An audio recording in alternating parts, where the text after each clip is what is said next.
Dear Andreas, thank you so much for giving us the opportunity to interview you.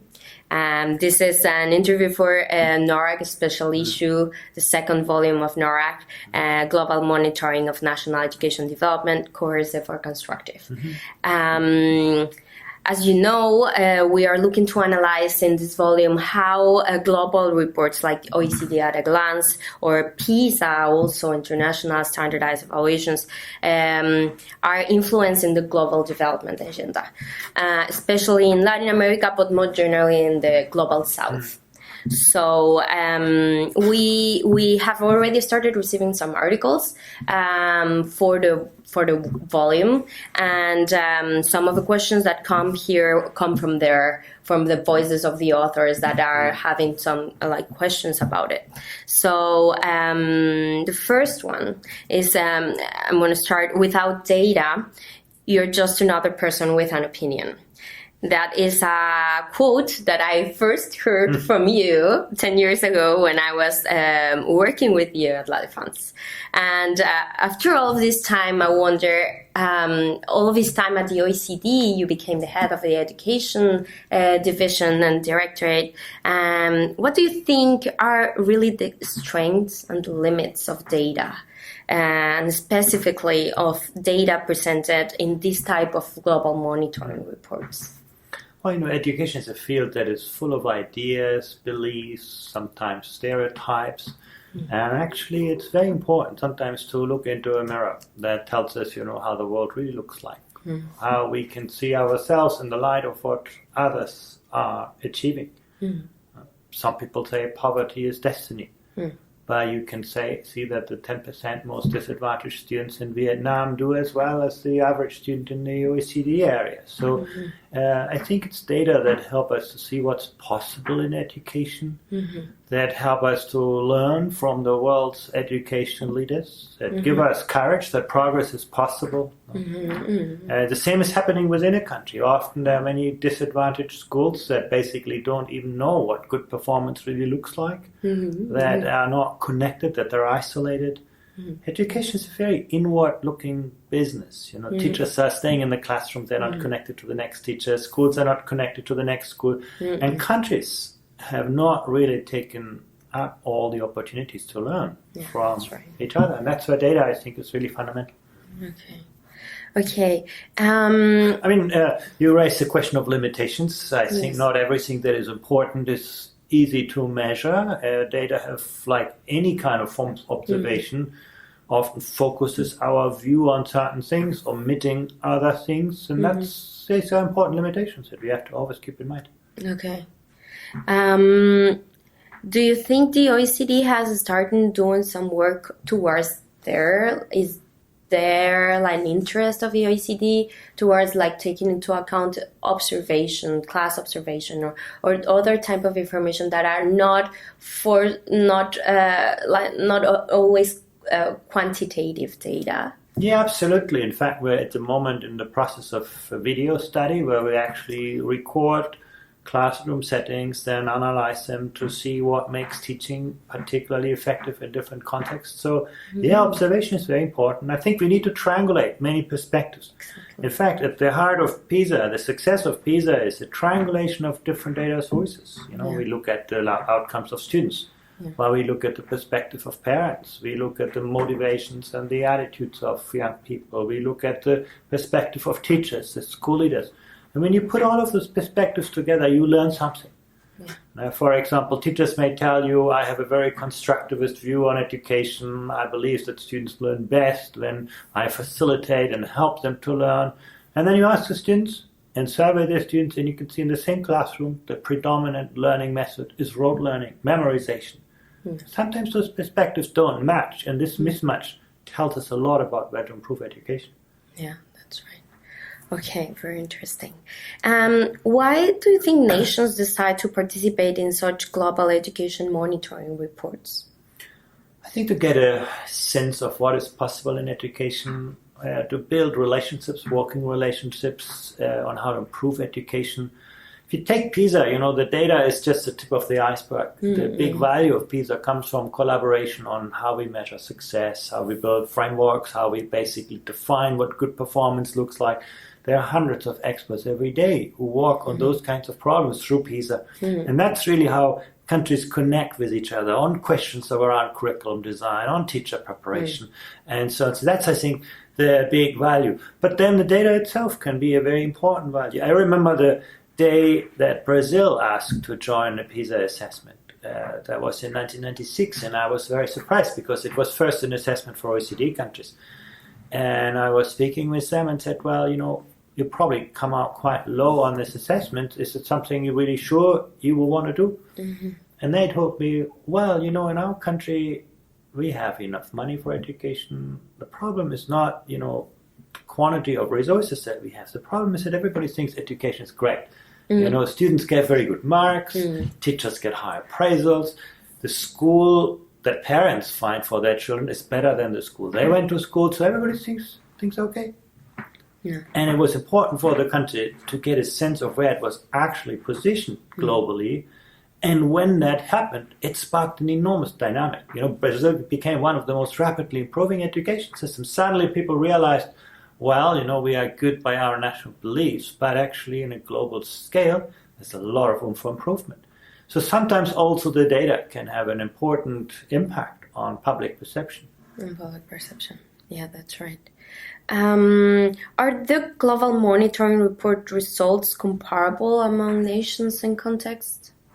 To some extent, it's always difficult. You have to reconcile comparability with relevance. Many of the data that are most interesting are not yet sufficiently comparable. But I think the Global Monitoring Report is seriously engaged in building more comparable, more reliable data. And I think that's a good instrument. A good instrument. What about context? When you see those statistics, maybe they might be mischieving on what really is happening on the country. What do you think about it? The context matters. The countries need to pay more attention to context. Like researchers, how can you frame context in global monitoring? Yeah, you can never copy and paste educational experiences. That's very clear. But I do think we can do more to ask us what drives educational success in specific circumstances and learn from this. I think we often take this argument of context or culture as an excuse not to change things. The question we should ask ourselves to what extent is context and culture inherited by the past? No, it's something we cannot change. Or to what extent is it created by what we actually do? I give you an example. If you look to countries like China or Vietnam, where the social disparities among schools are much lower than, for example, in the countries in Latin America. Why is this? Some people say, well, that's the context, people value education and so on, but actually a lot comes down to policy. They're very good in pairing high and low performing schools. Basically, if you're a great school, you give some of your expertise to low performing schools. They're modeling careers of teachers and school leaders through disadvantage. If you're a vice principal in a high-performing school and you want to become the principal, the system will tell you, well, first help us turn around one of the lowest performing schools. They get the best teachers into the most difficult classrooms by this. These are things that are not culture. They are actually about policy and practice. If you think about Japan, that did so well on the assessment on collaborative problem-solving skills, everybody was surprised. Some people say it comes down to a more kind of sort of collaborative culture. But actually, if you go into Japanese schools, you find lots of students working together. You find teachers cooking the meals with the students and cleaning the classroom at the end of the day. And it's all about creating. We are in this together. Or you go to Finland. Why does everybody want to become a teacher?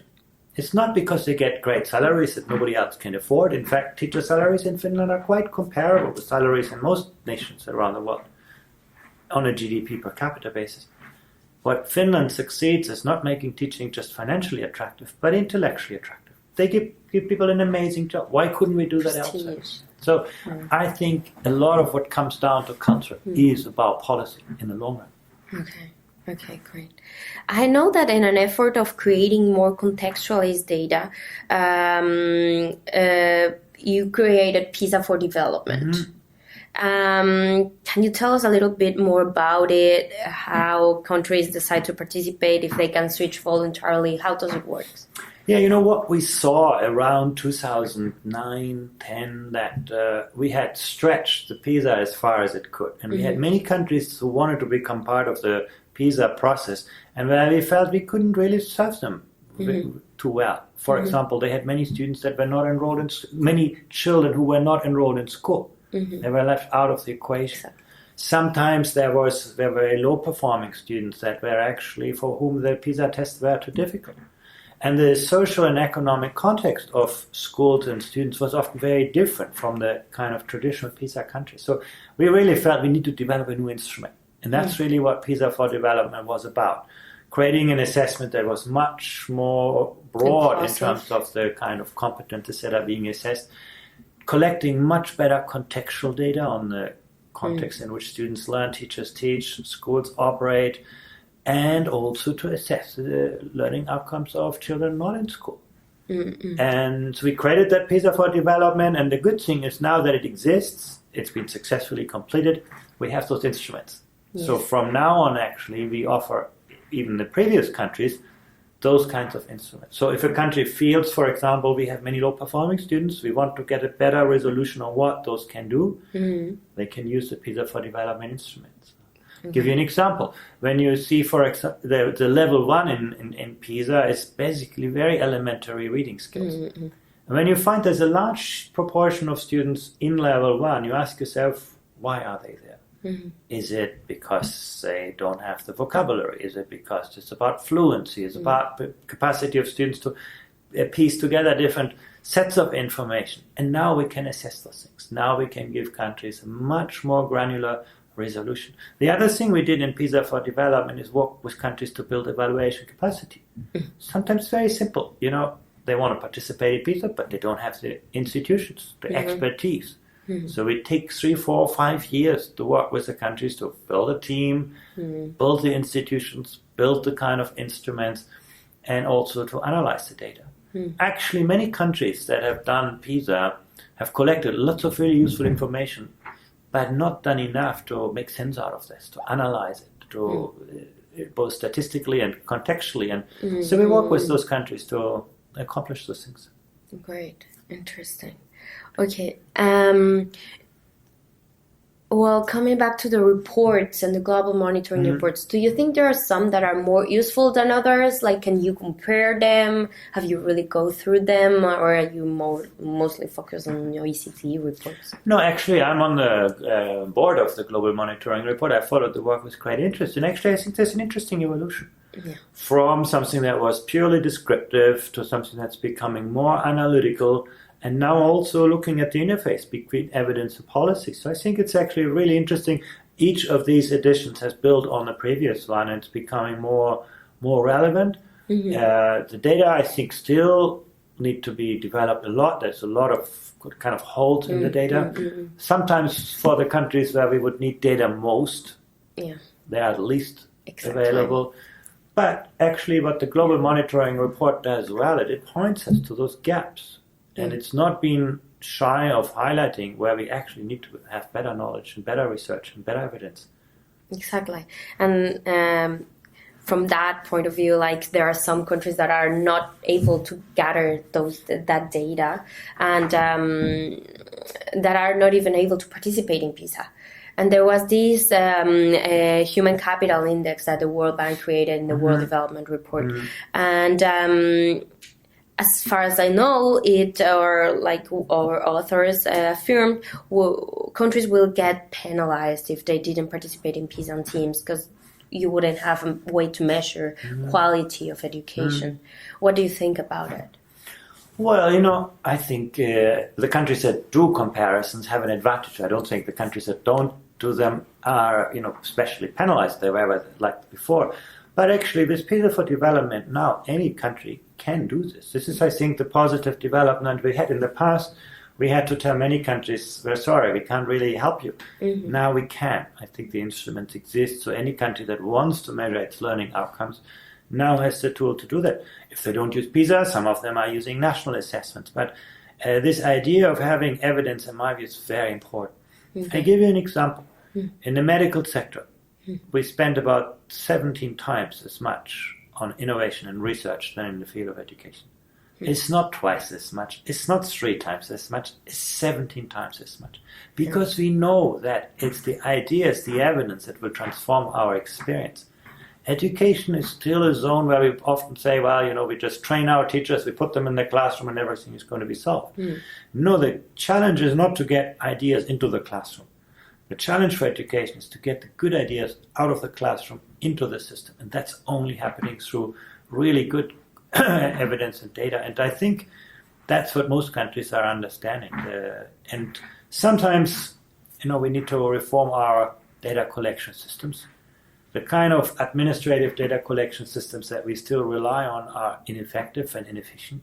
Most of the data these days is collected digitally, people using their mobile Internet, phones and so on.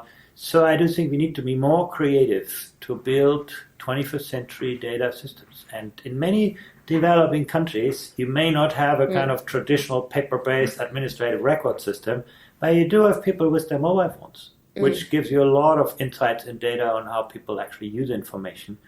So I think we need to become more creative to build 21st century sources of information and to analyze them. Great. Okay. So you were talking about Brazil and the impact that PISA had when it came out. Something similar happened in Mexico, in Germany, in Poland. Yeah. We have the PISA shock. Yeah. That shock had an impact not only on public opinion, but also on policy. Yeah. Do you think that impact was always positive, negative? Well, I mean, not always, but in which cases? And what do you think about it? Was it overall good for you? Well, I mentioned the example of Brazil, which clearly PISA has spurred really important improvements. My own country, Germany, same story. When the results came out in 2000, people were not happy with them. Not because they were in absolute forms terrible, but because they were so different from what people believed education was like. People thought, we pay every teacher the same, we build every school in the same way, so education is equitable. Then they saw there was a very close relationship between the social background of students and their success at school. Totally contrary to expectations. PISA has put it on the map, and people began to act on this. First of all, this is support for disadvantaged improved.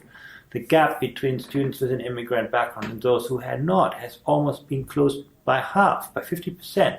So I think there are very important initiatives that this has put in place and sparked. There may be examples where not much has been done on the results. Sometimes when you get bad news, you close your eyes and then do nothing or put the blame on someone else or put more pressure on an existing system. So things are usually not very helpful, but I do see many countries that have used the opportunity that PISA provides for improvement, creating a momentum for change. Changing the political economy for change, bringing people on board for change. And I think all of that has happened in many places around the world. I think that's one of the motivations why people sign on to that.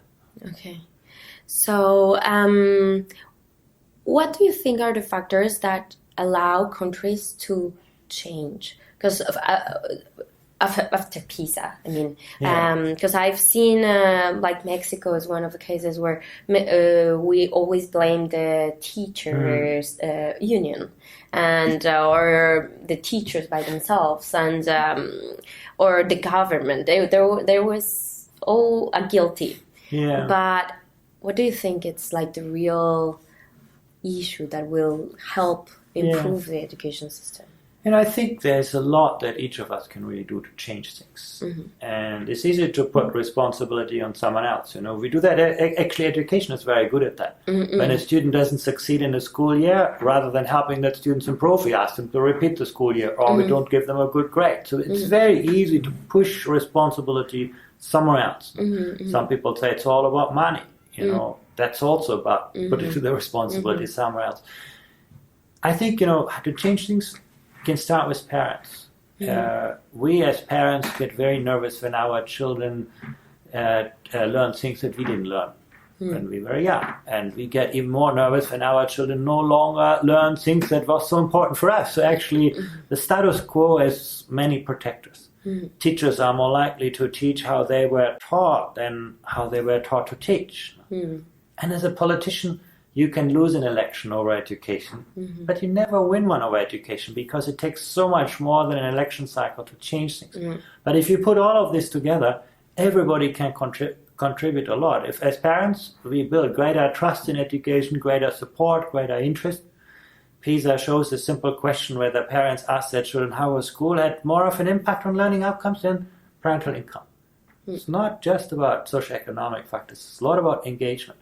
As teachers, creating more opportunities for teachers to connect with other teachers, to care for students outside the classroom, building a better balance between the time that is spent teaching and the time being available for students, connecting schools.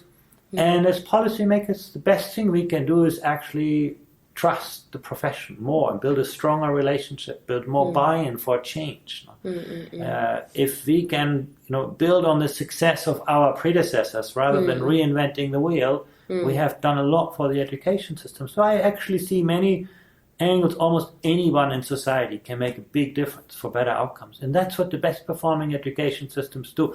I was once in a school in Yunnan province in China, one of the poorest provinces. And I asked a teacher, how do you actually get parents on board? And she said to me, well, I call every parent about twice per week. And I said, wow, that must be big, workload burden on your shoulders. And she said, yeah, but, I never thought about it this way. If I wouldn't have all of these parents helping me, I couldn't do my job. So suddenly everybody was part of the solution, not part of the problem. I have these terrible parents who don't listen and so on. So I think that's the way to work on. If we think as a policymaker, we have to educate every teacher and, do lots of things, we will be overwhelmed with work. If we realize there are amazing teachers in many of the classrooms, how can we leverage their expertise, scale it, spread it, connect teachers? We solve our problem, we solve the problem of the teaching profession. So I actually see many, many areas where we can improve. And one of the things that I've really learned doing this for 20 years is that the highest performing education systems are remarkably similar. Whether you look at Finland or the Netherlands in Europe, or Brazil and Colombia and Peru in Latin America, or Japan, China, Vietnam, maybe Singapore, you have very similar things they have in common. They put a great value on education. Education is their future. They build their future. They invest. They have a sort of balance between the future and the present that is very different from other countries. They have made teaching financially attractive, intellectually attractive. They attract the most talented teachers in the most challenging classrooms. They build learning systems that are rigorous, very strong cognitive demand, that are focused, that teach fewer things at greater depths. They build learning systems that are coherent. All of those things are things that transcend cultures and context. Very interesting. When trying to improve the quality of education, some of our authors mentioned that countries change the focus from quality to access. And I would like to know, what do you think about it, specifically in Sub-Saharan Africa, where there are many students or children who are out of school, given more quality or post-basic education. Probably it's benefiting more high-income students than no-income students. What do you think about it? Yeah, it's an interesting question. In fact, history teaches us a lot about this. If you compare, for example, Korea, South Korea, and Mexico, in the 1960s, in Mexico, people said, well, we have only limited resources, we can only educate some people, let's educate them well, and so on. It created a kind of selective system for the few. In Korea, they said, we don't have any money, we don't have any education system, but we want everybody to go to school. So we actually massively expand capacity. And then we put a lot of pressure on the system to become better and better and better and better. So they started really with building the foundations, universal access, and then putting enormous pressure on the system to grow by itself. You look half a century later, they have really been very, very successful in building high-quality education for all. If you go back to Mexico, it's still where it was, because the moment you have a system that only serves some, people always find an excuse why they don't belong to those kinds of groups. And it's sort of become accepted that some people are not so successful in education. In a Korean case, there's a very strong belief every student can learn. And my role as a teacher is to find out how you learn and how I support it best and how I create an environment in which you can actually grow and believe in your own success. And in many other countries, we have this idea only some people can succeed. And education is about sorting those people and giving those people who are especially talented educational opportunities. And at the end of the day, the approach has not been particularly successful. So I do think that making education universally accessible and then improving quality is probably the right answer. And in other countries as well, actually over the PISA time, 2000 to 2015, actually both Colombia and Brazil are very interesting examples. They have been able to expand capacity very significantly and also raise quality. So we shouldn't see that as a trade-off. If I expand capacity, I'm going to lose quality, or if I raise quality, I can only educate a few. So actually, I think this is one of the fundamental lessons that we learned from PISA, that there's actually no policy trade-off between quality and equity. Actually, there's no country that is doing really well in education that hasn't also been very equitable. Target 4.1 of the Sustainable Development Goals is that by 2030, countries have to ensure that all girls and boys complete free, equitable, and quality primary and secondary education, leading to all relevant and effective learning outcomes. Does the OECD have plans on measuring that target, like including a test for the end of primary or secondary? What do you think about that target? Is it reachable? Is it feasible to achieve it? Again, history shows it is feasible. And 10 years ago, nobody would have expected Vietnam to be where it is today. 50 years ago, nobody would have imagined. Korea had the level of economic development of Afghanistan today, one of the least developed education system. Today it's a world-class system. Singapore, same story. Among today's 55 to 64-year-old people, only 3% have really good literacy and numeracy skills. The past of education in Singapore was very poor. Today they score number 1 on the PISA assessment. So actually I think rapid progress is possible in the right kind of context. And we should not compromise on this. And that's why I think this target that the SDG set is very important. It is high quality education for all. And the PISA instrument is really there to measure that. It measures the quality of education. It measures equity in educational opportunities. It measures efficiency, value for money. All of those things are there. We do that at the moment for secondary schooling, and we are starting to build an assessment for early learning, very early, at the age of 5, because those are very important foundations.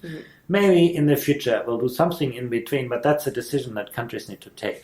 At the moment, really the focus is to develop the best possible metrics that we can have on quality and equity at the age of 15, because the reason why we chose that age is because that's an age at which the transition from education to work becomes real for people. People have to think, what about my future? What about the future of my country?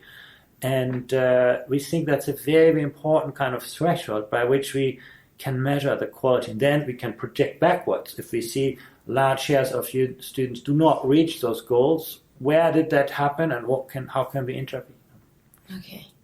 And finally, there was a question from a journalist.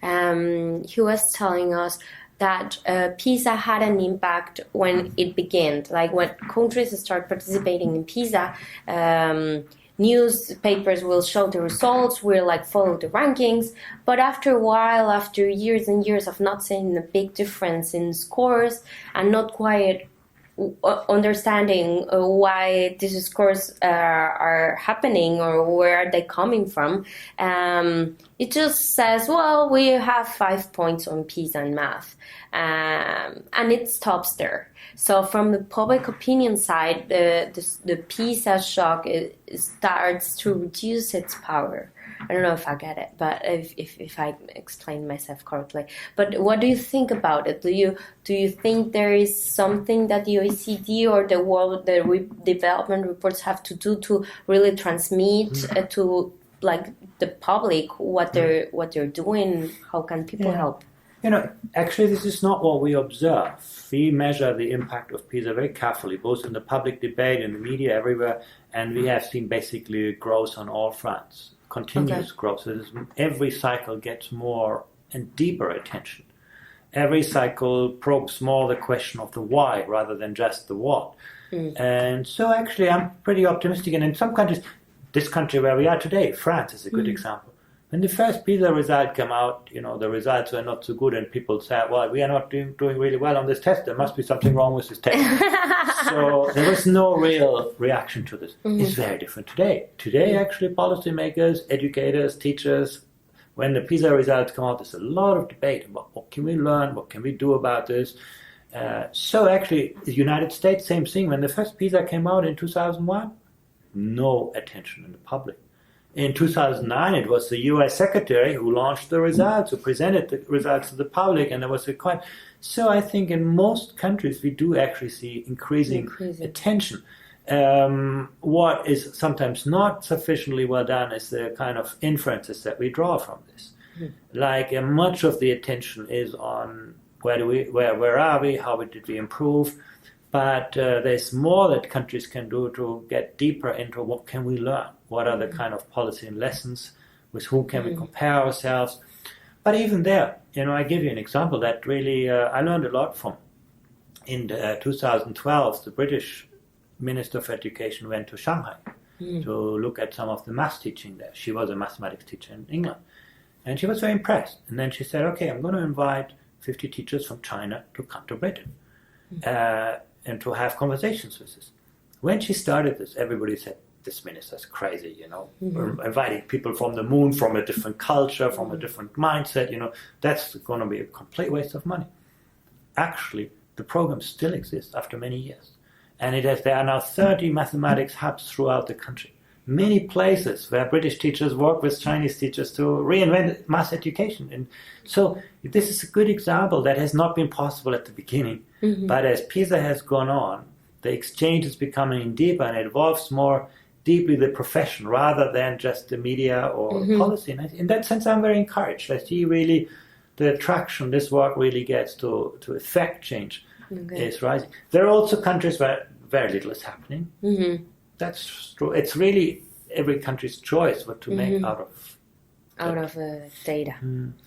Okay, well, I think that's it. Is there anything else you want to add? No, I think I've talked about a lot of things. I really must say, I think for us, those kinds of comparisons have become a very, very central tool for improvement. The status quo in education has many protectors. Many people who have an inherent interest that nothing changes. And we as parents are part of the problem, sometimes not always part of the solution, by keeping things as they are. University entrance exams keep things as they are. The gateways to education don't change, and therefore, we tell teachers, teach 21st century skills, and then at the end of the day, we assess you with a very kind of simplistic way of memorization of subject matter content. So I think those are issues that are really deep in education, but it's evidence and data that can push us to see what's possible, to set targets that are rooted in best practice, and then go out and see how the world works. The one thing that always surprised me, when I went to Singapore, I have seen very little that I hadn't seen somewhere else before. The Singaporeans didn't invent many of the things they do. Some they do, but not many. But what they did so really well is they observed very carefully what happens elsewhere, in what context. And not how we can copy and paste this, but how can we actually understand those drivers of success and then reconfigure them in Singapore in a way that they will work even better than in the original countries.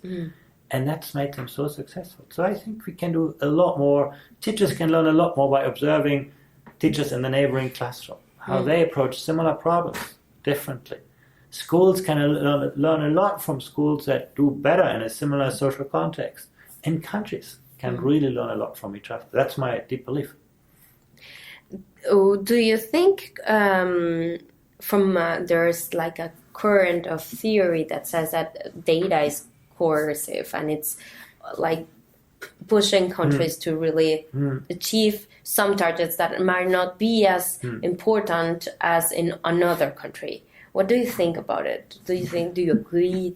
Well, that depends on what data we develop and collect. It's very important to ensure that our systems really capture what is important, not what is easy to measure. And that's a challenge for PISA as well. PISA has done really well on mathematics, on science, on problem solving, on collaboration. But there are many aspects in life that are very, very important that are outside the scope of the current PISA. If you think about social emotional skills, for example, and we need to become better to bring those into the metrics to ensure that otherwise we will give people the signal that only some things are important and other things not so, and that's very problematic. Yeah. Okay. Piece of data. Okay, well, thank you so much. You're very welcome. Thank you for the interview. Yes, thank you. I think we are gonna transmit it in NORRAG and CIDE because this is a joint project from both institutions. Yes. Yeah. So we might cut it and to put it in whatever. web. But thank you so much. You're very welcome.